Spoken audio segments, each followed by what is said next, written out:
వారిద్దరూ చీరల వ్యాపారులు. దేశంలోని వివిధ నగరాలకు రైళ్ల ద్వారా చీరలను తరలిస్తూ వ్యాపారాలు చేస్తూ ఉంటారు. వారి బిజినెస్ సాఫీగానే సాగుతోంది. ఎలాంటి ఆర్థిక ఒడిదుడుకులు కూడా లేవు. కానీ మనిషికి అత్యాశ అనేది ఒకటి ఉంటుంది కదా, అది మనల్ని ఎప్పుడు కూడా తిన్నగా ఉండనివ్వదు.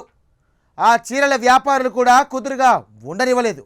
ఇంకా ఎక్కువ డబ్బులు సంపాదించాలనే కోరిక వారిని పట్టి పీడించింది. గంజాయి స్మగ్లర్లతో చేతులు కలిపేలా చేసింది. సీన్ కట్ చేస్తే గంజాయి రవాణా చేస్తూ పోలీసులకు పట్టుబడి ఇప్పుడు జైల్లో ఊచలు లెక్కిస్తున్నారు. ఆ ఇద్దరు చీరల వ్యాపారులు ఎవరో? What's the story?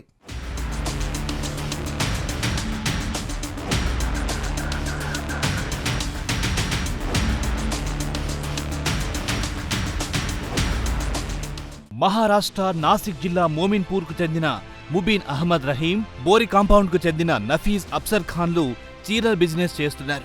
వారిద్దరూ హ్యాండ్ డిజైనింగ్ చేసిన చీరలను పూణే, ముంబై, చెన్నై, విశాఖపట్నం ప్రాంతాలకు రైళ్ల ద్వారా తరలించి వ్యాపారాలు చేస్తుంటారు.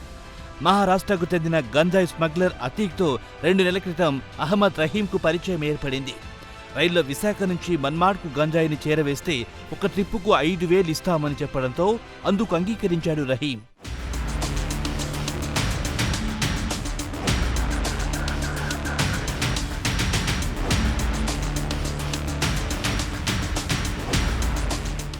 తర్వాత రహీం, అఫ్సర్ ఇద్దరు కలిసి విశాఖపట్నంకు వెళ్లారు. వారికి ఓ వ్యక్తి ట్రాలీ బ్యాగ్ నందజేశాడు. దానిని తీసుకుని విశాఖపట్నం నాగావళి రైలెక్కిన నీతులు సికింద్రాబాద్కు బయలుదేరారు. మధ్యలో కాజీపేట రైల్వే స్టేషన్లో చెకింగ్ జరుగుతుండటంతో వారిద్దరూ స్టేషన్లో రైలు దిగారు.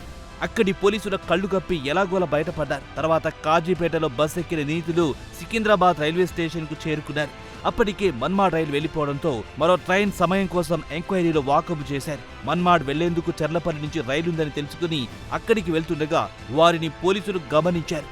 వారిద్దరూ అనుమానాస్పదంగా కనిపించడంతో పోలీసులు వారిని ఆపి వారి బ్యాగ్లు తనిఖీ చేశారు. బ్యాగ్లో 9,43,000 విలువ చేసే 18 కిలోల 869 గ్రాముల గంజాయి ఉన్నట్టు గుర్తించారు పోలీసులు నిందితులను అరెస్ట్ చేసి రిమాండ్కు తరలించారు. అయితే ఈ గంజాయి రవాణా సూత్రధారి అతీక్ పరారీలో ఉండడంతో పోలీసులు అతడి కోసం గాలిస్తున్నారు.